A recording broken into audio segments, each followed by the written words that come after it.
For all those who don't know me, my name is Dorel Lazarus. I'm a former insomniac turned certified sleep science coach, as well as a hypnotherapist and the founder of the Sleep Coach Academy, where I actually train other people in the field of integrative sleep coaching.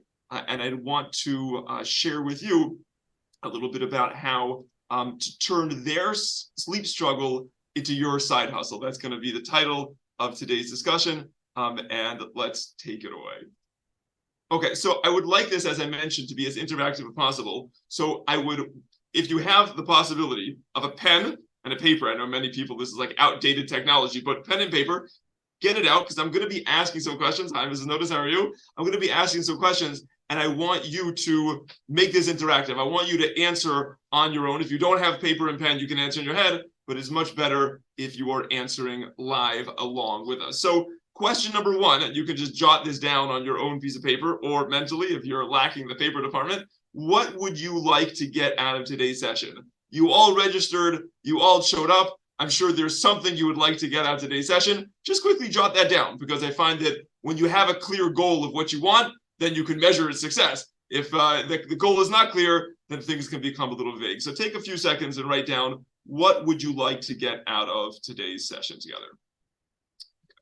Who is this designed for? Who is this presentation created for? So I think in my mind, there was kind of three separate groups of people that I'm speaking to, and you may fall into all of these, some of these, none of these, but this is who I had kind of mind when I created it. Number one, people looking to cure their own sleep issues, or maybe the sleep issues of friends, of family, children, parents, whatever. Many people have a fascination into the sleep space based upon their own struggle. I know I did. I got into the sleep industry with my own insomnia, my addiction to sleeping pills, and that whole challenging experience in my life. And I think for anyone who hasn't ever struggled with sleep, sleep's like the most natural thing. You can't even understand, why would anybody have a hard time sleeping? You close your eyes and pass out. But if you have struggled with sleep or apnea or nightmares or restless leg syndrome or chronic exhaustion or all of the other things that go into the sleep rubric, you know that sleep is actually not taken for granted. And when it goes awry, it can be very debilitating. And so many people come to me, even applicants to my program, wanting to cure their own sleep issues and then to go out there and to be able to help others. This is also designed for coaches, therapists and healers, doctors, nurses, whatever it is, who are dealing with clients, dealing with patients, and they want a better approach when it comes to sleep. They want to be able to help the generation that is so sleepless right now. As I know we have people here from multiple countries, but in my research, sleep issues are not limited by borders, they're not limited by cultures or communities. There are so many people with sleep issues out there. And I think if you're in the natural helping and healing space, education the same way, you want to be able to help those around you sleep better. And then even if, let's say, sleep is not directly in your purview, for those people who maybe have a 9-to-5, they have a day job, but they're looking for something more. They're either looking for a side hustle to supplement their income, or sometimes people are retiring, they're looking for their next career, their next passion, or they're people looking to transition to a full-time business that could be very rewarding and exciting for them. So those are kind of three people that I thought. And I will ask you question number two. If you get out your pen, feel free to pop this in here. Do you know anyone who has sleep issues? Okay, just jot that down. Question number two, do you know anyone who has sleep issues, including yourself? Okay, today's objective, what I'd like to do, just to give a brief overview of what we're here to accomplish, I'd like to give some insight into the sleep industry. Many people from a business standpoint haven't really thought a lot about how the sleep industry works. I'd like to give a little background and my own journey of how I got here, as well as some clarity about how you can get involved in various capacities as well. So I will bring these statistics are for the United States, but I believe that they are pretty equal across, especially most Western countries. Out of the 260 million US adults, 65 million US adults snore regularly. 46 million use sleeping pills every single night. That's a very strong statistic. 104 million chronically sleep deprived. That's more than a third of the country, and I believe all Western countries are chronically sleep deprived. 164 million, that's the majority of the population, struggle with sleep on a weekly basis. So if you're looking to your left and you're looking to your right, chances are somebody sitting next to you or in your family or in your company or in your school or wherever you are has sleep issues. You don't have to run far to find people. They are all around you. And sleep deprivation costs the US economy alone in lost work time and sick days and all of the things that it took its toll. It cost the US economy $400 billion in 2022. And think about how much that number is exponentially greater when we speak about the world economy. So this is not a small issue. This is not a small population. This is something that runs the gamut from old to young, and everywhere that you go, sleep issues are a very, very prevalent, I would even come almost close to an epidemic in our generation. Question number 3, and this is going back to your pen and paper. I want this to be interactive. Do you feel, this is your personal opinion, that sleep issues are being well managed by the current medical community? Yeah, when you look at these numbers, do you feel that we as a medical community are doing well in managing these numbers, or do you feel that a lot more could be done? Okay, that's a question for you. What is driving this incredible sleeplessness? I believe we are in the most sleep-deprived generation in the history of the planet. So what is the cause of these numbers that we're seeing across the board? So I believe certainly the increased stress and work hours that people are seeing. You know, working remotely became a flexibility and a luxury, but it had a double-edged sword that now there was no boundaries. People were working later. People didn't really have any workplace, life balance. And because of that, they're taking the laptop into the bedroom, at home, on work emails. The globalization that we experience now, people are working with partners and clients in multiple time zones, and they're up much later because of it. So I think that is definitely playing its factor. Technology use, certainly amongst the younger population, but even I think you see this across the board: smartphone addiction, social media addiction, YouTube, online gambling, pornography. A lot of the technology out there is keeping people constantly wired. Our brains were not designed to do this, and therefore it's taking its toll on their sleep. Obesity and poor health. I know in America especially, we have an obesity epidemic. And I think across the industrialized world, you see this, and I think that is playing into those factors, especially with the snoring and the apnea, the obesity, how that's affecting things, as well as my humble opinion that for the past 100 years, even with all of our development of medical technology, sleep issues have been largely mismanaged by the traditional medical establishment, and I definitely want to get into that. So I believe that the numbers that we saw were not just happenstance. We didn't just get unlucky. There are real cause and effect relationship between the world that we've set up and its toll that it's taking on our sleep. Okay, this is a little snapshot from Penn Medicine, University of Pennsylvania. Estimated 50 to 70 million Americans suffer from sleep disorders or sleep deprivation. We saw those numbers are potentially higher. No one knows exactly, but we're talking in the tens, if not hundreds of millions. It is estimated that Americans spend more than $41 billion just on sleep aids. There's other elements of the industry as well, but just on sleep aids alone, it's a $41 billion industry, and more than 60 million Americans take sleep medication every year. That's a huge segment of the population. So we're just, we're starting to see where these numbers are coming from.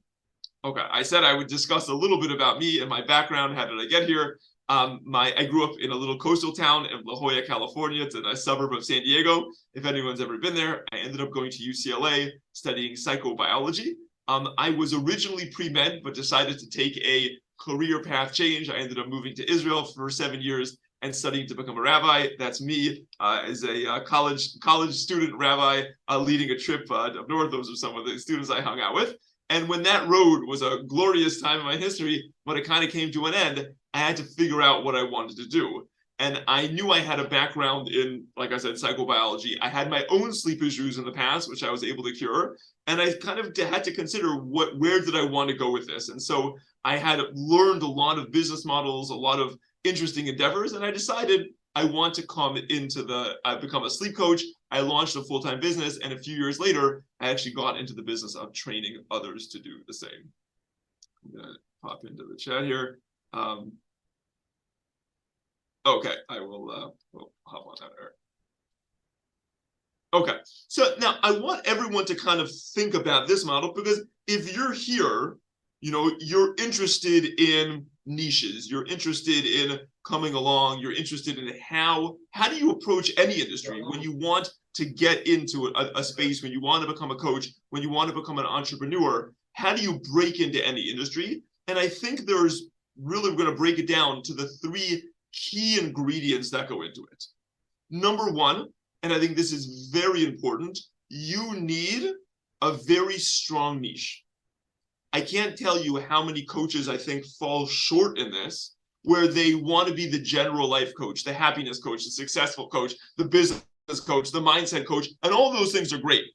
But if you're not in a real well-defined, tight niche, the tighter the better, people don't really know what you do. They don't know how you help them. You become the generalist and not the specialist, and it's very hard to build a business that way. So whatever you do, you have to find a niche that has a market. And this goes down to the foundations of where that niche is coming from. The niche has to have a strong market. Helping people in some obscure issue that there's 3 people out there who suffer from might be very interesting to you, but it might not make a thriving business or side hustle. So you want to find something that has the market. And I think we've seen the numbers. The sleep industry definitely has this market out there. And then thirdly, and I think this is equally as important, you have to have something that you are personally passionate about. I believe that if you try to get into a niche or an industry that you don't really care about, you're just doing it for the money, you're not going to be successful and you're going to get burnt out.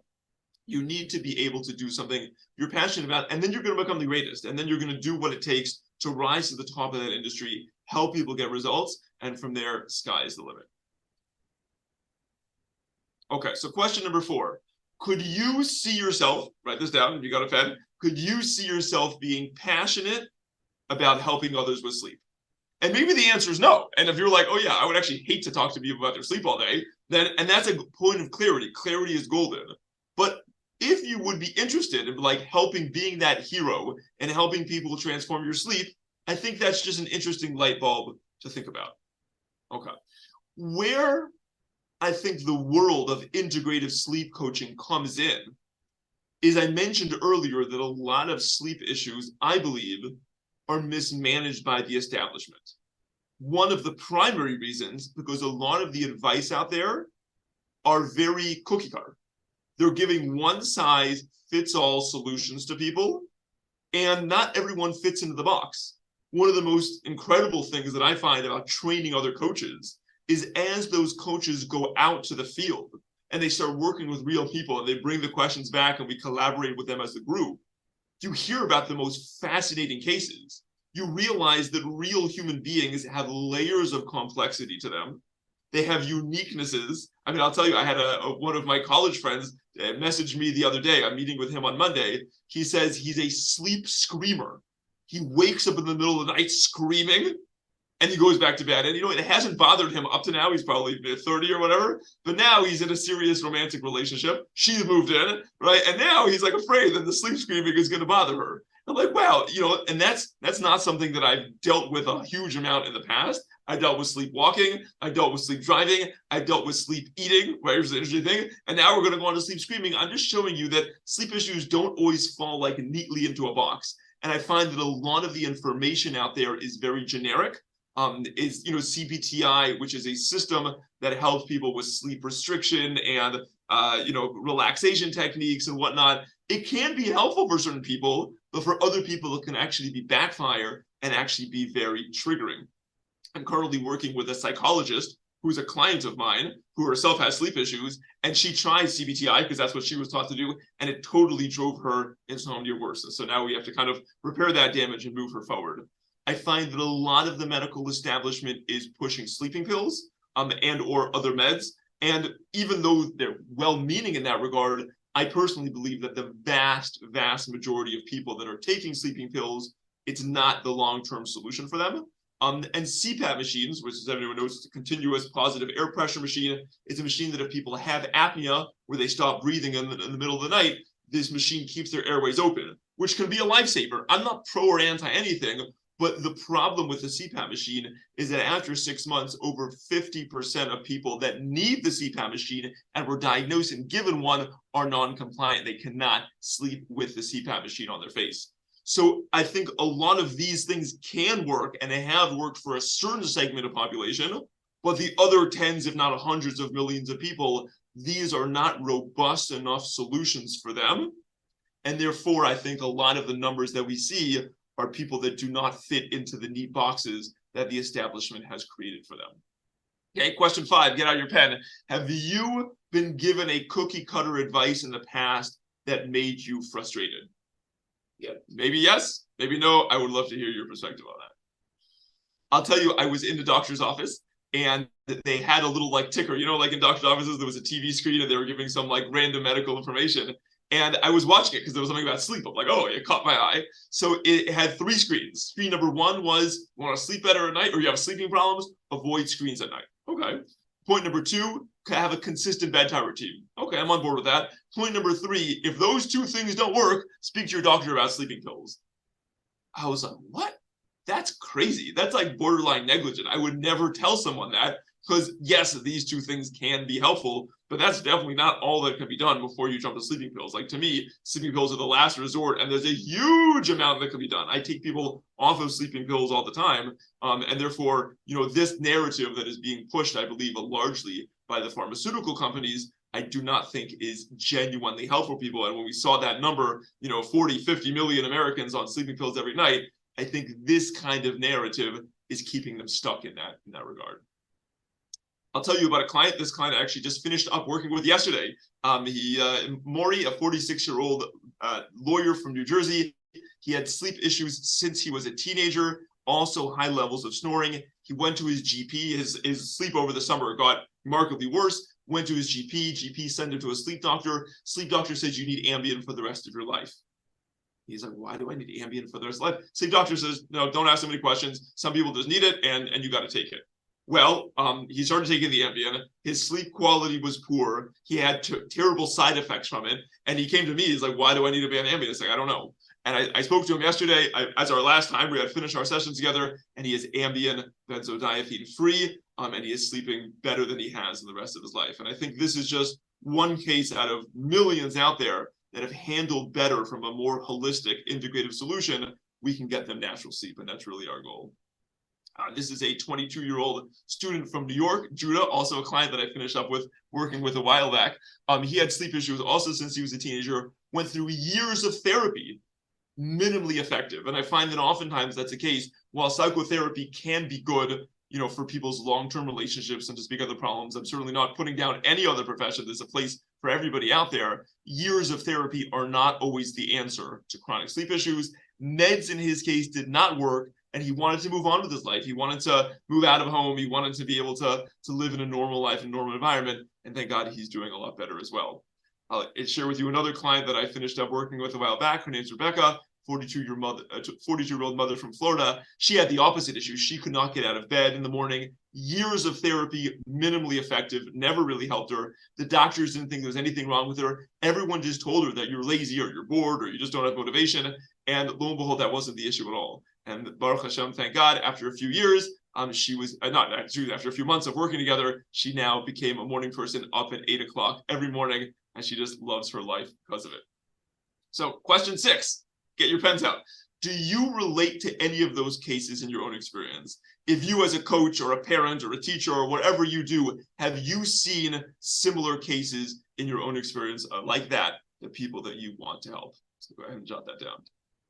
Okay, let me tell you a little bit about what I believe the solution to this mammoth of a problem is, and that's integrative sleep coaching. That is what I call collateral holistic healing. It's an approach, and we're going to dive into that approach in a minute because I really want to share those details with you. It's an approach that is customized per client, not cookie cutter. It is root cause, not symptom based. We don't treat people. So we don't treat sleep, we treat people. I'm not, you can't sleep here, take a sedative and this will knock you out. That's not getting to the root of the issue. We want to understand, and we'll get into what those root causes might be in a second. We understand the whole person and where those issues come from. And we work with a whole body versus diagnosis. I'm not a medical doctor. I'm not there to give a person a diagnosis. That's the job of the medical community. When someone's sleep is thrown off, we want to take the whole person and be able to rebalance all of those systems within their body. Okay, so question 7, get your pens out. Do you believe in a more holistic or conventional model? What's your personal opinion? Are you more of a holistic thinker, or are you more traditional and conventional in that experience? Okay, this is the golden pyramid that I find that is really the answer to everyone's sleep questions, because when people can't sleep, it falls into the category of one of these 3 issues or a combination of them. You ready? It's either an issue of their mind, stress, anxiety, trauma, fear, right? Those things in the mind, limiting beliefs, blocked emotions, these kind of things.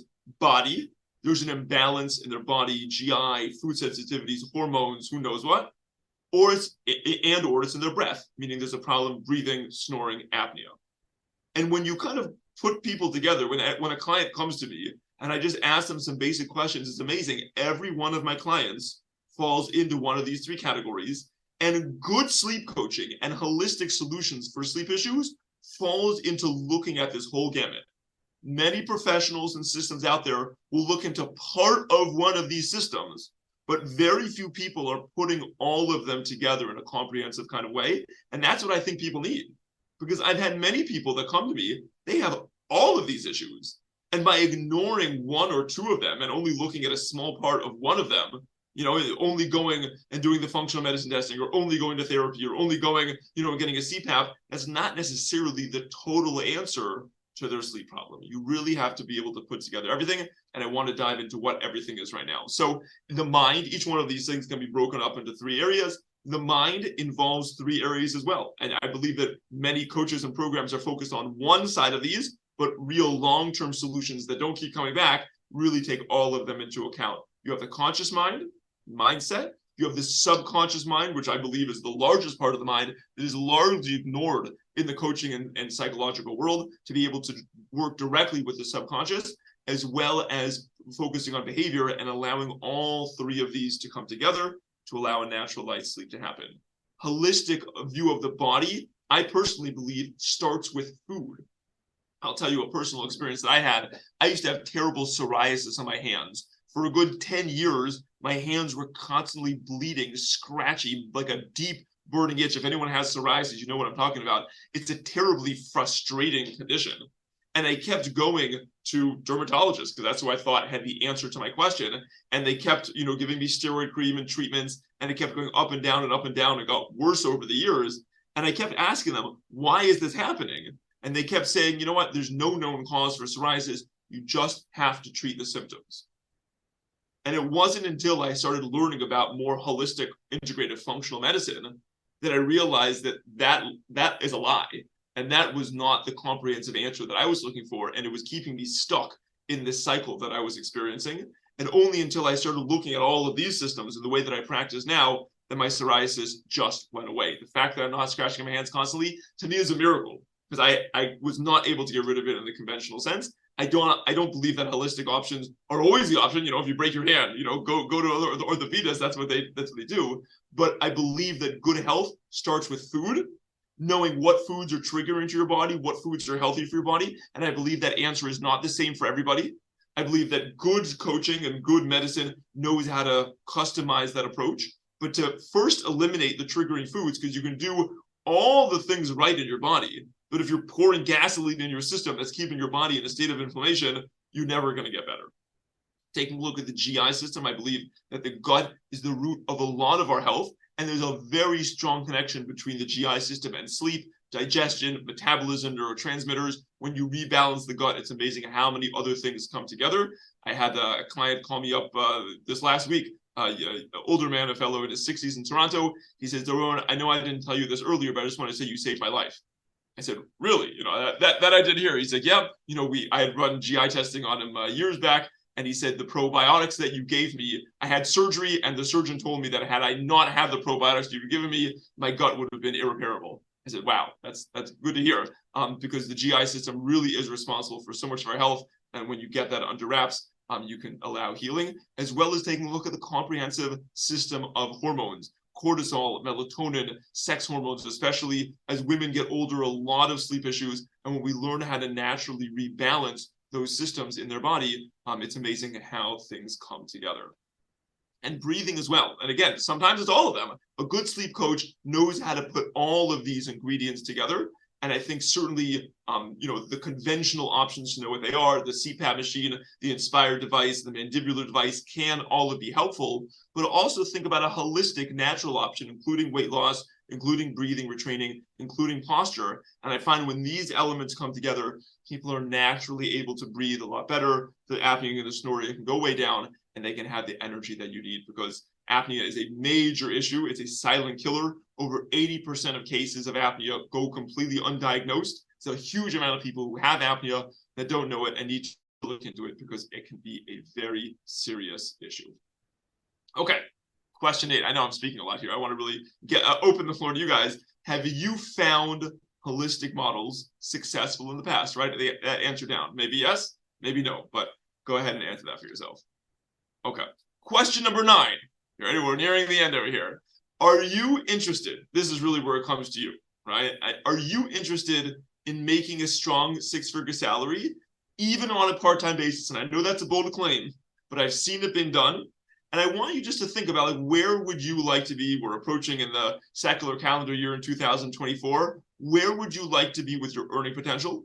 Are you looking to earn more, to have more flexibility? Do you want to work your own hours? Do you want to ditch your boss? Do you want to ditch your commute? Would you like to work from anywhere, wherever that is?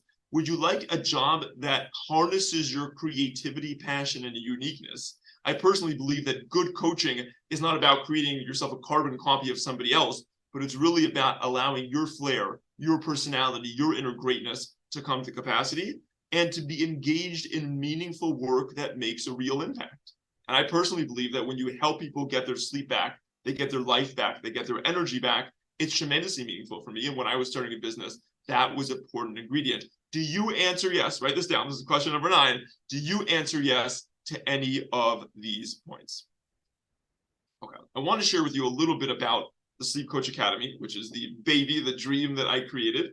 It's a 12-month total program. It includes 2 phases. One phase is the learning phase, everything from the background of coaching, the background of sleep, how to deal with all major sleep issues, as well as the business, marketing and sales side of actually running your own practice. And that really helps our coaches get poised right from the beginning very quickly and set up for success. And then they're out there in the field, and we continue for the remainder of the 12 months to offer them support and guidance, business support, professional support, clinical support, even while they're out there in the field. The nice thing about this is both the training and the practice can be done in your own time. So you don't need to quit your day job. Many of my other coaches, they have day jobs, they have family obligations. Some of them are in school for other things, but they're able to blend this into their life. And many of them are practicing part-time, some full-time, really depends on the coach. And I think that's the nice thing about the blend is you can take on what clients you want, when you want, and how you want, and you can turn their struggle, as the title of the class said, their struggle into your side hustle. And you can make a meaningful living enjoying helping people in a very quick and efficient kind of way. And my personal advice is that you're needed in the world. If you're here and you care about helping others and you care about being passionate, being creative, then there are so many people that are right around you that really do need your help. And I believe that good sleep coaches are worth their weight in gold. Okay, so last question, and this I'll end. Would this program be something that you benefit from? Could you see yourself being an integrative sleep coach? If the answer is yes, I would love to reach out. You all know where I can be found. You can reach out to me on LinkedIn. I know we connected a lot on that platform. And this is our website, sleepcoachacademy.org, as well as this is my personal work phone number. So you can take it down. You can call me, text me, WhatsApp me.